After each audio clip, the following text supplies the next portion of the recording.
Thank you. Member recognizes the Minister of Municipal Affairs and Housing. Thank you. Thank you, my colleagues. And to be clear, I move the second reading of Bill 40.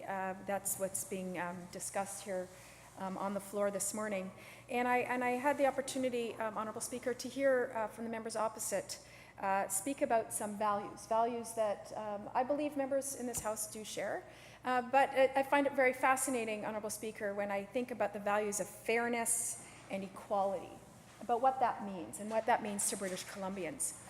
And when I think about how we vote currently under a first-past-the-post system, it's one of those exercises where you go and you vote, but you can have a situation that we're seeing over and over and over again playing out, whether it's in the United States in a president or whether you have the current party in, for example, in Ontario, where, or even the previous government, Honourable Speaker, where you get lower than 50% of the support of the residents of the defined area, and they get 100% of the power.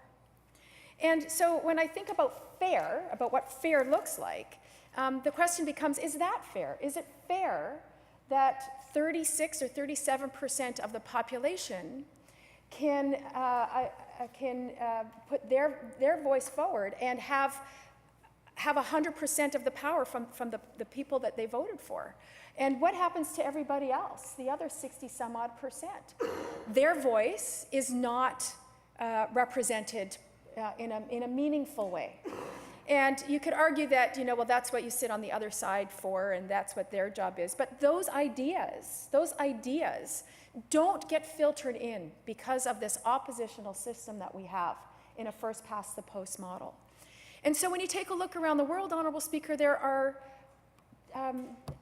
dozens and dozens of countries that have found a better system, a system where every vote counts.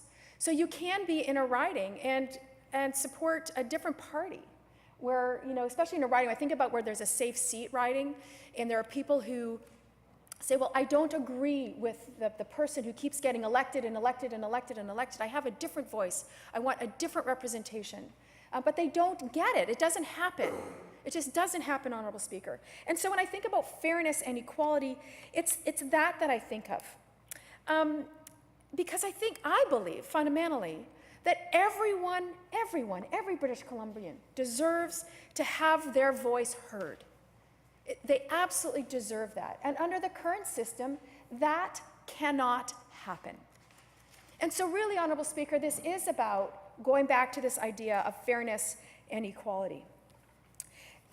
It's also about, I think, respecting all the voices. And now, Honourable Speaker, when I think about sort of how does that play out and what does that look like, once you have a PR system, I think about the work that I did on Coquitlam Council. And it's a slightly different model, but I think about the collaboration that happened among 9 different voices that would happen. Because you see, in order to get anything to pass, you only needed to have 5. And if you take a look at the voting records, there was sort of a mix and match that would often happen, Honourable Speaker. Because in order to get to 5, we had to work together. We had to find the common themes, the common threads, and I think that there's people in this House who've done that. They've worked in local government, and we've had to work together to find the best ideas and move them forward for our constituents. And that's what a PR system allows us to do. Rather than being beholden to a certain sort of framework, it allows us to find ways to get the people that we represent, if you're not on the majority like we have in the current system, you can find ways to get good ideas forward, move forward, so that really at the end of the day, Honourable Speaker, it's about the people of British Columbia benefiting from better democracy. It's not about no democracy. The previous speaker was talking about, people who fought for democracy. Of course they fought for democracy, because democracy is fabulous, but there's different ways to deliver democracy. And proportional representation is yet another way to deliver democracy. It's better democracy. Because that's what British Columbians deserve. They deserve the best democracy. They deserve us to be working together in our best behavior with our best ideas so that British Columbians can have the best of 87 voices. But the current first-past-the-post system doesn't foster that. But a proportional representation system will force all of us, to pay closer attention to our relationships as people, to the ideas that matter to the people that we represent, and to make sure that we're delivering good governance. So I think it's absolutely important. The other thing I think that's really important to point out, and I know that everybody in this House is concerned about it, is that voter turnout is a challenge. Voter turnout is frightening because we're having 40 or 50% of the population determining who's representing them, who's making significant decisions on their behalf. And then when you take a look, if you break the numbers down more, and if only 37 or 38% of those form a majority government in a first past the post, it's actually not a lot of people who are behind the democracy that we hold so precious. And I think one of the reasons, Honorable Speaker, that people are not voting, or choosing to stay at home, or not engaged, is because they don't feel like their voice matters. They just don't feel like that their vote will count, especially in ridings that are considered safe seats. And I air quote the safe. Because one could argue that there's no such thing, but we have seen in this House where year after year after year, it's the same party that gets elected because it's a safe seat. But what about those other people in those communities that have a different perspective? Where are their voices in this chamber? And I've heard some of the arguments, well, it's our job as MLAs to represent everybody. And I'd like to believe that we all do that. We make sure that they get the same service. But do they get the same policies? Because that's what our job is. And, Honorable Speaker, I campaign on a particular set of policies that sits with my values in terms of who I am as a person and how I believe we need to move forward as a British Columbian. And the people opposite have a different perspective. But there are people who support other parties in this House, or the third party as well. And where are their voices in this? Well, right now, I'd like to, and I'm very proud of the fact that we're working very closely with the third-party members. We have lots of opportunity. They have opportunity to provide some good ideas, and we get to work together. And, Speaker, I think that really demonstrates what we all want at the end of the day, is we want a functioning government that brings forward the best. And I think that when people see us, the 87 of us, working together, they will have more confidence in voting. They will feel that their voices matter, and their voices can make a difference. But let's take a look at Ontario, for just example, where Doug Ford ran a divisive Trump-style campaign. He won 40% of the votes, and now has 100% of the power. And I talked to friends and family in Ontario who are devastated about what's happening there. They're horrified. But hey, that's first past the post. That is how that system works. He doesn't have to work with anyone, and his decisions are hurting so many people in that province. Election after election, we are seeing this across the province. We've seen this in Ontario, and we've certainly seen this in the United States. I think what's really interesting as well about this particular bill that we're debating, and I was listening to the member opposite a little while ago from Chilcotin, and I don't know if she's understands what's in this bill, but I think it's really important to recognize that this bill that we're debating right now, Honorable Speaker, it's actually not about the vote for PR or not, or stay with first past the post. It's actually a completely different bill that says, after 2 elections, there's the opportunity to have another referendum. Do we keep a new system, or do we go back to first past the post? Now, I heard the words buyer's remorse, and I thought, well, that's an interesting choice of words.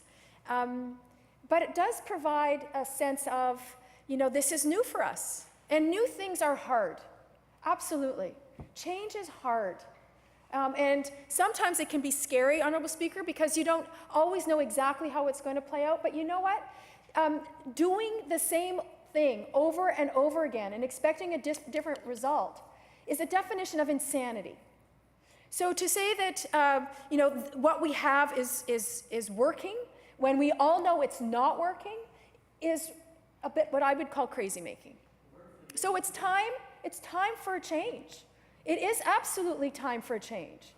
It's time to have a different system of voting so that people can have their voices heard, regardless of where they live. I heard from the member opposite talking about rural British Columbia, and she kept insisting that somehow that it all has to be, different. The people in rural British Columbia are very, very different from the people in the southern part of the province. People are people, Honourable Speaker, and people want to have their voice heard, whether they live in cities or towns or villages, or whether they live, in the bush, or whether they live in high-rise towers. Honourable Speaker, people want to have their voices heard, and they want their vote to count. And so here we have a bill before us that says we're going to try proportional representation for 2 election cycles so that we can have a sense of what it means to have a government that works better, that works collaboratively, that takes the best ideas from everybody in this House. Because I bet, Honourable Speaker, there are fabulous ideas around this chamber. And when we have a proportional representation system, we'll be able to make sure that those voices are at the table to help make the decisions that British Columbians count on us to make. They count on us to do that. So, Honourable Speaker, I think when we have, with the passage of Bill 40, what it says to British Columbians is we'll have the opportunity to try a new system, a system that works better for British Columbians. It works better, I think, for government. It works better for having the policies that make life and provide opportunities for British Columbians that they need. And after 2 cycles, if the system is not working, if it's not what British Columbians had wanted, then we can go back to first past the post. Now, Honourable Speaker, I'm thinking of what the previous speaker had said about democracy and about the fact that 90,000 people made a point of reaching out, of going to their computer, of logging in, and of sharing their desires to change the system of voting in our province. And I think that takes some considerable effort. And so hearing from 90,000 people is a significant number. And I think the fact that they've made sure that their voices were heard on this, Honourable Speaker, tells us that they are looking for change. They are looking to have a voice that matters.